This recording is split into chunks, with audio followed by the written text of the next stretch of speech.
నిజం నిప్పులాంటిది. తీరిక వేళ పిల్లలు, పెద్దలు విని ఆనందించండి. సుధాకర్కి 15 సంవత్సరాల వయస్సు, ప్రభాకర్కి 15 సంవత్సరాలే.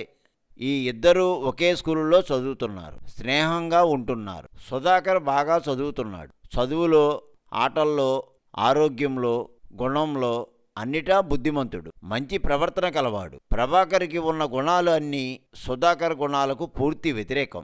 అయితే ఆ ఇద్దరూ కలిసి తిరిగే స్నేహితులు. ఇద్దరూ 10వ తరగతి చదువుతున్నారు. తరగతిలో కూర్చునేది కూడా ఒకే బెంచి. ఆ ఇద్దరిని చూసి టీచర్లు మురిసిపోయేవారు. మార్కులు సుధాకర్కి బాగా చదువుతూ ఉండటం వల్ల అధికంగా వస్తూ టీచర్ నుండి బహుమతులు అందుకుంటుండేవాడు. ప్రభాకర్కి అన్నీ మైనస్ మార్కులే.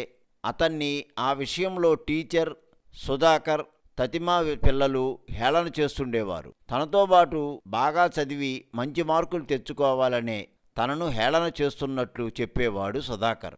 ఎంతగా ఎవరు చెప్పినా ప్రభాకర్ తన నడతను మార్చుకోలేదు. చదువు విషయంలో శ్రద్ధ వహించేవాడు కాదు. పైపెచ్చు అల్లరి పిల్లలతో తిరుగుతుండేవాడు. తనతో పాటు సుధాకర్ని ఎన్నోసార్లు గాలి తిరుగుడికి రమ్మని పిలిచేవాడు ప్రభాకర్.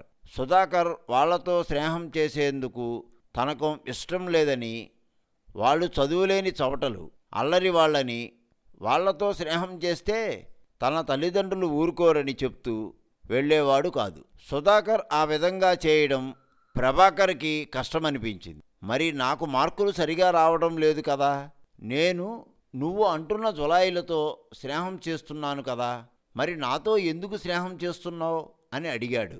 అందుకు కారణం మీ నాన్న, మా నాన్న స్నేహితులు. మనిద్దరం స్నేహంగా ఉంటే నిన్ను కూడా బాగా చదివించుతానని, నాతో పాటు నీకు మార్కులు వస్తాయని మీ నాన్న నాకు, మా నాన్నకు చెప్పాడు. అందుకు నీతో స్నేహం చేస్తున్నాను. నీలో ఏమాత్రం మార్పు రావడం లేదు. నీకు తెలియదు కానీ చదువులేని వాళ్లకు విలువ లేదు. ముందు జీవితంలో సంపాదన ఉండదు. చదువుకోని వాడిని సమాజం చులకనగా చూస్తుంది. నీకు ఎన్నిసార్లు చెప్పినా వినిపించుకోవు. అది నీ కర్మ అన్నాడు సుధాకర్. అతని హితబోధ నచ్చలేదు ప్రభాకర్కి. అతని ప్రోగ్రెస్ కార్డు తెచ్చి తండ్రికిచ్చి సంతకం చేయమని అడిగాడు ప్రభాకర్.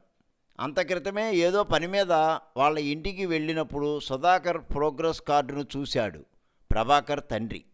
సుధాకర్ మొదటి తరగతిలో పాస్ అయ్యాడని, అతన్ని చూసి బాగా చదివి మార్కులు తెచ్చుకోవాలని మందలించాడు. ఆ సమయంలో సుధాకర్ని చూసైనా జ్ఞానం తెచ్చుకోమని తండ్రి మందలించడం ఇష్టం లేకపోయినా తప్పనిసరి సంతకం చేశాడు ప్రభాకర్ తండ్రి. ప్రభాకర్లో అక్కసు బయలుదేరింది. అందరూ అంత ఇదిగా సుధాకర్ను మెచ్చుకోవడం సహించలేకపోయాడు. సుధాకర్ మీద ద్వేషం పెంచుకున్నాడు. అందుకోసం పథకం వేశాడు. తనను అందరూ చులకన చేసి మాట్లాడటానికి కారణం సుధాకర్ అని భావించాడు. కావాలని తగాదా పెట్టుకున్నాడు ప్రభాకర్. ఆ ఇద్దరి మధ్య వాదన అధికమైంది. అయినా స్నేహంగానే ఉంటున్నారు. సుధాకర్ దురాలోచన లేకుండా స్నేహం చేస్తున్నాడు. ప్రభాకర్ ప్రతి అడుగు దురాలోచనతోనే స్నేహం చేస్తున్నాడు. ఒకనాడు తన పుట్టినరోజని అతన్ని వెంట తీసుకువెళ్ళాడు. ఆ ఇద్దరూ షికారు తిరుగుతూ నదీ తీరానికి వెళ్ళారు. ఆ ఇద్దరూ మాట్లాడుకుంటున్న సందర్భంలో నదిలో పడవంత చేప ఉందని, అది చూపిస్తాను రమ్మని వారధి మీదకు తీసుకువెళ్ళాడు. ఇద్దరూ వంతెన ప్రక్కన నిలబడ్డారు. తల వంచి తను నదిలోకి చూస్తూ సుధాకర్ని చూడమన్నాడు. అలాగున్న చూస్తే ఆ పెద్ద చేప కనపడుతుందని అన్నాడు. నదిలో ప్రభాకర్ చెప్పినట్లు అంత పెద్ద చేప లేదు. ఆ చేప కనబడడం లేదు. అదిగో చేప అన్నాడు పెద్దగా ప్రభాకర్. ఎక్కడరా అంటూ వంతెన గోడ మీదకు బాగా వంగి అడిగాడు సుధాకర్. అదే అవకాశంగా తలచి సుధాకర్ని గట్టిగా నెట్టాడు. ఆ విసురుకి సుధాకర్ తలక్రిందులుగా నదిలో పడ్డాడు. సుధాకర్ అదృష్టం కొద్దీ అతను పరిచయస్తుడు కాకపోయినా ఒక గజయితగాడు సుధాకర్ని పట్టుకుని ఒడ్డుకు చేర్చాడు. అప్పటికీ త్రాగిన నీరంతా బయటకు వచ్చేటట్టు పొట్టను పట్టి ఒత్తాడు. అతన్ని భుజాన వేసుకుని ఆ ప్రాంతంలో ఉన్న ప్రైవేటు ఆసుపత్రికి తీసుకువెళ్ళి చికిత్స చేయించాడు ఈతగాడు. సుధాకర్ని ఆటోలో ఎక్కించుకొని వాళ్ళ ఇంటికి తీసుకువెళ్ళి అప్పగించి జరిగింది చెప్పాడు. అతని తల్లిదండ్రులు విస్తుపోయారు. నది దగ్గర జరిగిన విషయం అంతా సుధాకర్ తల్లిదండ్రులకు చెప్పాడు. వాళ్ళు మండిపడ్డారు. వెంటనే ఎదురింట్లో ఉంటున్న ప్రభాకర్ని అతని తండ్రిని తమ ఇంటికి పిలిచాడు. సుధాకర్ బ్రతికి వచ్చాడని తెలియదు ప్రభాకర్కి. తనకేమీ తెలియనట్లు తండ్రితో కలిసి నిర్భయంగా వాళ్ళ ఇంటికి వెళ్ళాడు. సుధాకర్ని చూసి గజగజ వణికిపోయాడు. జరిగిందంతా ప్రభాకర్ తండ్రికి చెప్పాడు సుధాకర్. అతని తండ్రి ప్రభాకర్ని అవునా కాదా చెప్పు, లేకుంటే పోలీసులకు అన్నీ చెప్తాం అని గదమాయించారు. ఈ పని ఎందుకు చేశావో చెప్పకపోతే వాళ్ళు చావకొట్టి నీ చేత నిజం కక్కించి నిన్ను జైల్లో పారేస్తారు.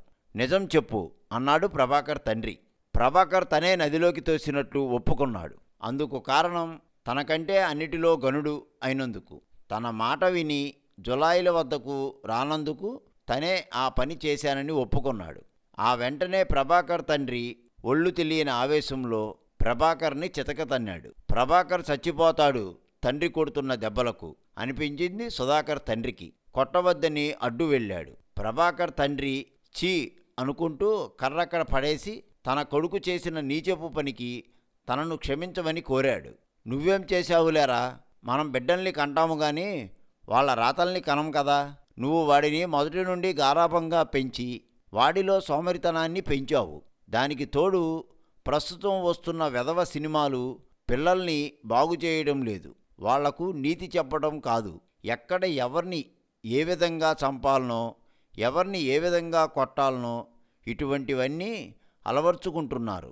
నేటి సినిమాలు చూడటంతో పిల్లలు పాడవుతున్నారు, కానీ బాగుపడటం లేదు. వారిలో ఎక్కువైన ఈర్ష్యని సహించలేక సినిమా ఫక్కీలో చంపాలనుకున్నాడు. కానీ తను ఈ విధంగా దెబ్బలు తినాల్సి వస్తుందని తలచలేదు.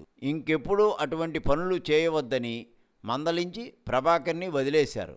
ఇంకెప్పుడు ఏ విధమైన నేరం చేయకు అని ప్రభాకర్ని మందలించారు అందరూ. నిజం నిప్పులాంటిదని గ్రహించిన ప్రభాకర్ బుద్ధి తెచ్చుకొని మంచి ప్రవర్తన కలిగి తిరిగి సుధాకర్తో మంచి స్నేహితుడిగా ఉన్నాడు.